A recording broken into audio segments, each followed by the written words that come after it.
Ashamar kafuun akkam jirtu kabajamtoota daawwattoota Horni Miidiyaa. Kun torbanitti qophii gungummii karaa Horni Miidiyaa isinii darbudha. Qophii kana irratti haala Oromoo fi Oromiyaa keessa jiru yookaan Oromoon ofiisaatti maal gungumu, walitti maal gunguma kan jedhu qabanni isiniif dhiyaannee jira. Qophii kana qopheessuun kan isin faana turu Allalisaa Dhaabaati. Ogeessi kaameraa koo Abdullaahi Guyyoo ture. Egaa qophii gungummiin torba kanaaf qabanne rakkoo walloo keessa jiru yookaan kan amma walloo keessatti raawwatamaa jiruu fi nageenya achi keessatti jiruu fi finxaaleeyyiin Amaaraa uummata walloo kan buqqisaa jiru irratti qophii gungummii keenya torbanii qabannee isiniif dhiyaannee jira. Amma xumura qophii keenyaatti nu waliin turaan affeerraa kooti. Egaa uummanni walloo waggoota shaniitii asitti gidiraa fi rakkina hamaa keessa jira jechuun ni danda'ama. Kan torbee yookaan torbee lama asitti miti kan raawwatamaa jiru waggoota shaniitti asitti keessumaa finxaaleeyyii Amaaraatiin uummanni kun bakkoota garaagaraatti gidiraa fi du'a baay'ee argamaa jira jechuu dandeenya. Kunis kan hangammaatti waan dhaabateeru miti. Kanaaf gidduu kanas egaa guyyoota lama yookaan immoo kaleessa fi gadarraa kaasee finxaaleeyyiin Amaaraa uummata walloo irratti namoota 12 yeroo isaan bakka tokkotti ajjeesanis ni mul'ata. Egaa rakkoon achi keessa jiru kun keessumaa finxaaleeyyii Amaaraan waggaa waggaatiin marsaa shanaffaadha kan isaanii uummata walloo irratti raawwatamaa jiranii. Keessumaa ji'a Ramadaanaa yookaan waggaa waggaatti soomii kan musliimotaa kanarratti jechuudha. Kanarratti egaa rakkoon achi keessatti ta'aa jiruu fi finxaaleeyyiin Amaaraa uummata walloo gidirsaa jiru kun amantii fi sabummaa irratti kan xiyyeeffate fakkaata jechuudha. Uummanni walloo kun egaa finxaaleeyyii Amaaraa irra darbee karaa waraana mootummaa kanas guyyoota muraasa dura bakkoota garaagaraatti mana hidhaa keessaa baasanii yeroo waraanni mootummaa ajjeesaa turan ni mul'ata.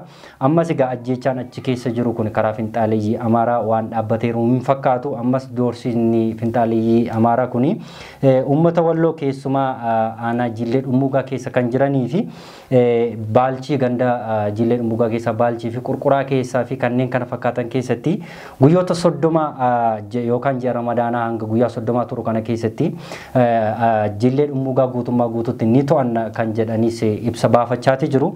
As keessatti gama mootummaatiinis wanti amma ammaatti ibsi baheeru hin jiru. Uummanni walloos ammas buqqaa fi dararaa argamaa jira. Keessumaa yeroo darbeerraa kaasee mana hidhaatii baasanii waraana adda bilisummaa Oromoo deeggartu jedhanii bakkoota garaagaraatti yeroo isaanii sabboontota walloo yeroo isaan mana keessaa baasanii ajjeesaa turan ni mul'ata waraanni mootummaa jechuudha. Ammas ajjeechaan kun egaa waraana mootummaa irra darbee egaa karaa finxaaleeyyii Amaaraa waggaa marsaa shanaffaatiin waggaa waggaatti ji'a Ramadaanaa keessa ammas guyyaa lama duraa fi hanga ammaatti illee lolli kun waan dhaabbateeru hin fakkaatu. Ammas gara duraatti amma guyyaa 30 yookaan ji'i Ramadaanaa kun hamma dhumutti uummata walloo ni buqqisna kan jedhan finxaaleeyyiin Amaaraa kun ibsa baasanii jiru. Egaa finxaaleeyyiin kun ibsa baasuu irra darbees uummanni walloo kun karaa gar tokko daangaa isaanii kabachiifachaa yookaan immoo akka waraanni finxaaleeyyii Amaaraa kun mootummaa kanallee akka isaanii hin lolleefillee yeroo isaan akka raayyaa ittisa biyyaatti yookaan immoo daangaa isaanii yeroo isaan of kabachiifachaa turanii fi ofii aarsaa ta'anii dhiira isaanii irra darbee dubartoonni achi jiran yeroo isaanii meeshaa hidhatanii biyya isaanii kabachiifachaa turan ni mul'ata. Kun immoo egaa uummanni walloo akka hin kabajamne taasiseera keessumaa gama mootummaa iji mootummaa kunis uummata walloo waan ilaalee hin fakkaatu. Dararaa waggaa shaniitti asitti uummanni walloo waraana finxaaleeyyii yookaan milishaa Amaaraa irra darbee ammas karaa mootummaas boqonnaa waan argataniiran hin fakkaatu.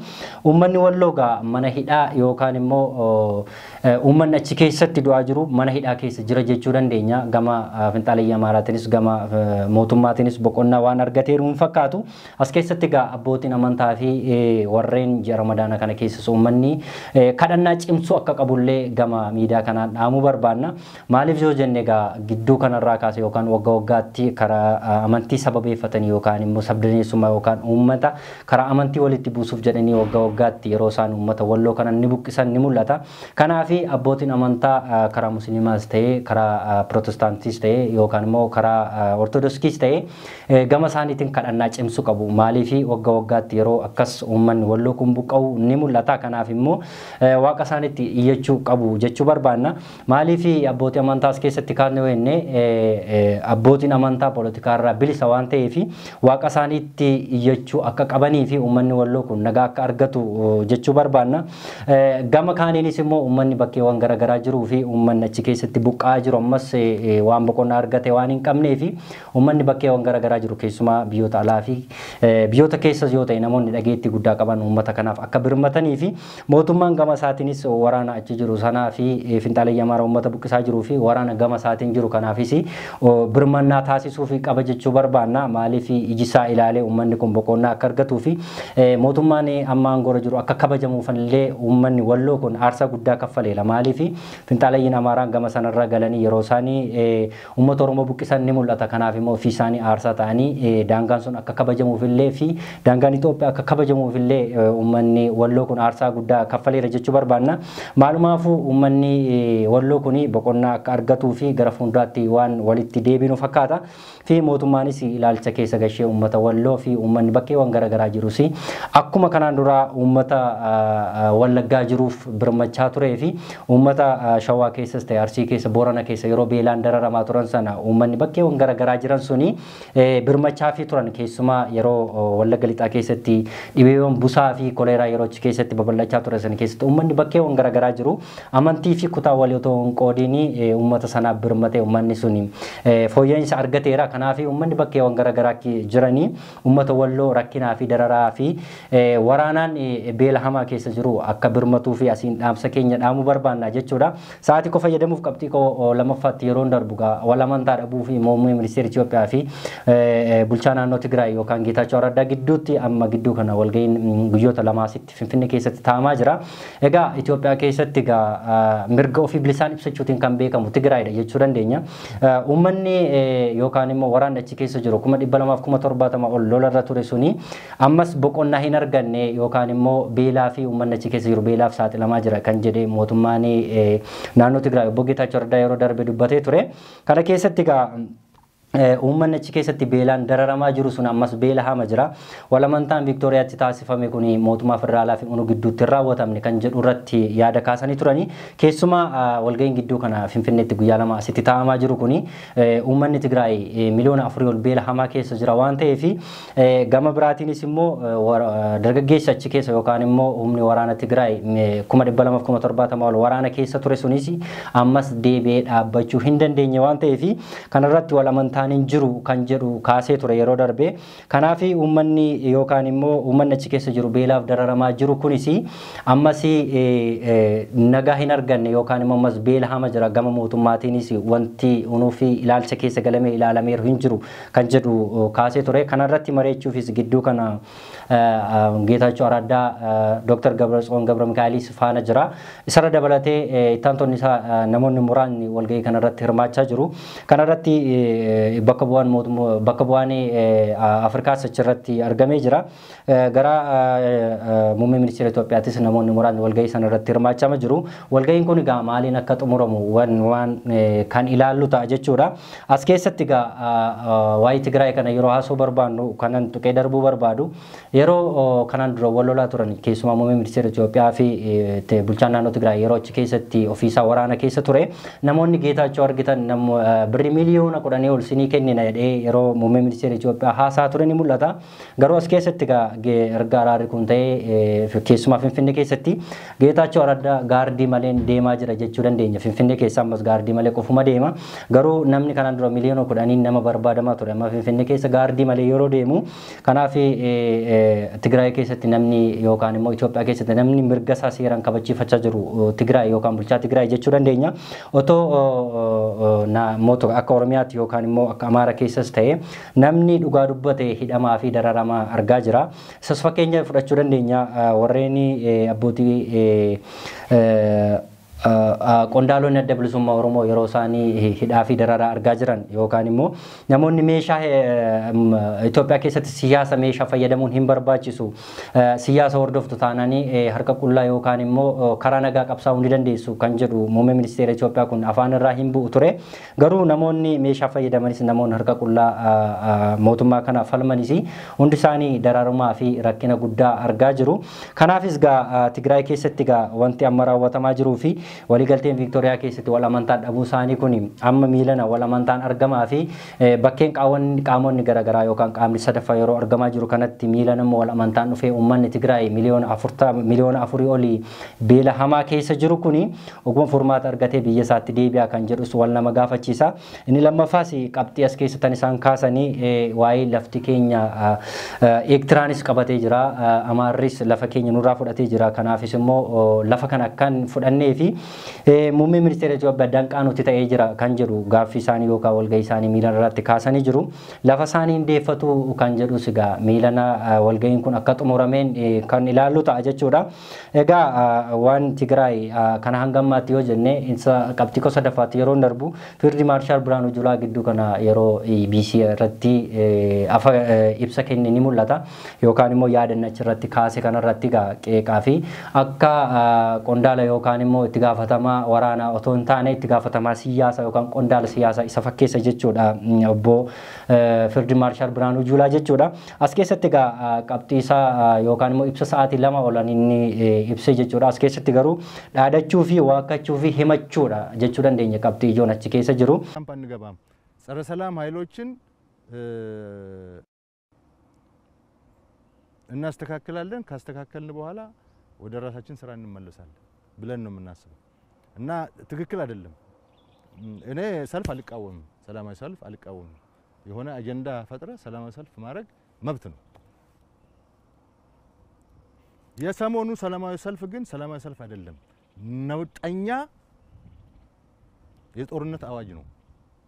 መከላከያ ሰራዊትን ወደ ካምፕ የሚያስገባ ጫካ ያለውን ጽንፈኛ የታጠቀ ኃይል ደግሞ ወደ አደባባይ የሚያወጣ ወደ ከተማ የሚያስገባ በሰላማዊ ሰልፍ ደግሞ የተደገፈ ከዛ አገር የሚያፈርስ ነው።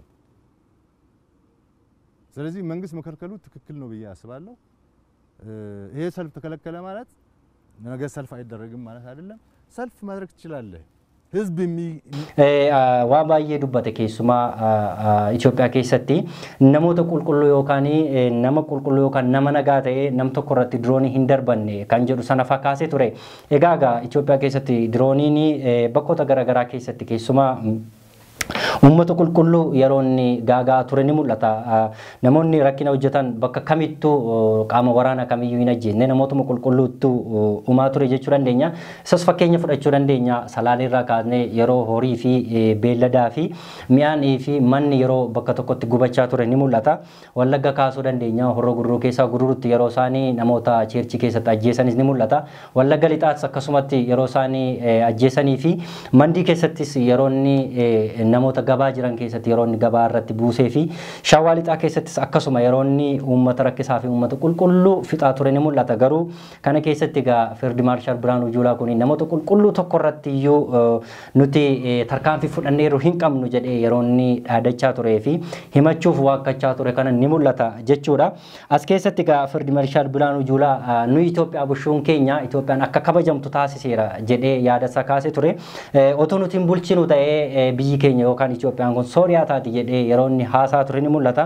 Garuu gamma garaagarummaan Itoophiyaa fi garaagarummaan Sooriyaa kun garaagarummaa qabu hin jechuu hin dandeenyu. Itoophiyaa fi Sooriyaan garaagarummaa hin qaban amma kan Sooriyaatti ta'e waggoota muraasa asitti namoota 100,000 oliitu dhumee jedhama. Itoophiyaa keessatti garuu namoota miliyoona meeqa dhumee isas fakkeenya fudhachuu dandeenya. Tigraay keessatti namoota miliyoona 1.5 olitti kan dhume jedhama yeroo waraanachi keessatti ture jechuu dandeenya. Wallagga kaasuu dandeenya. Salaalees akkasuma Oromiyaa keessatti bakkoota garaagaraa keessatti namoota 200,000 olitu dhume jedhama as keessatti jechuudha. Kanaaf Sooriyaa fi Itoophiyaa wanti garaagarummaa qaban hin jiran jechuu dandeenya. Kanaaf Fiild Maarshaal Biraanuu Juulaa kun waakkannaa fi akka dhaadachaa tokko dubbateera. Dhaadachuun isaa asirratti garuu waraana adda bilisummaa Oromoo gaaffiin inni gaafatuu fi hin jiru. Gaaffii Leencoo Lataa fa'aa, Galaasaa Dilboo fa'aa, Qajeelaa Mardaasaa fa'aa, Ibsaa Nagoo fa'aa gaafachaa turan sana deebisneerra. Kanaaf waraana adda bilisummaa Oromoo kun aangoo qabachuufidha bosona jira malee uummata Oromoof qabsaa hin jiru jechuu jedhee yeroo inni yaada kaases ni mul'ata. As keessatti garuu gaaffiin hin deebine kan Oromoon inni jedhee as keessatti kaase gaaffii afaan Oromoo afaan federaalaa gochuu fi wanti yaadaa jirru jira garuu kun immoo heera jijjiiruu nu gaafata jedhee yeroo inni kaase ni mul'ata. As keessatti gaaffiin uummanni Oromoo gaafate yookaan afaan Oromoo afaan federaalaa gochuu kana keessatti uummanni Oromoo yeroo gaaffii kana gaafate heerri Itoophiyaa jijjiirama kan jedhu wal nama gaafachiisa. Yeroo inni aanota 3-4 yookaan immoo naannoo 3-4 bulchii muummee ministeera Itoophiyaa yeroo inni kute kanaan dura ni mul'ata. As keessatti heerri jijjiirameeru hin jiru. Kanaaf yeroo Oromoonni gaaffii akkasii gaafatu heerri jijjiirama kan jedhu wal nama gaafachiisa. Keessumaa waa'ee waraana adda bilisummaa Oromoo kaasee yeroo inni mul'atu waa'ee araara irratti kaasee otoo hatu otoo butu akkamitti waraana adda bilisummaa Oromoo uummataaf qabsaa jedhee yeroo inni yaada kaasu ni mul'ata. As keessatti waraana adda bilisummaa Oromoo hinata hini buuta taanaan akkamitti marii araaraa sadaffaa marsaa sadaffaa waliin teenya yookaan hin araaramna kan jedhu Fiild Maarshaal Biraanuu Juulaa kaasee ture. Kana keessatti otoo wal qeeqanii otoo wal arrabsanii araarri kun marsaa sadaffaa ni taa'ama kan jedhu wal nama gaafachiisa jechuudha. Kanaaf sa'aatii hin qabu fayyadamee gungummii torban kana hangammaatti daawwataa ture. Qophii kana qopheessuun kan sinfaana ture Allalisaa Dhaabaati. Ogeessi kaameraa koo Abdullahi Guyyoo ture. Torban qophii gungummii biraan hanga walitti deebinutti qophiilee Horni Miidiyaa waliin turtii gaarii qabaadha.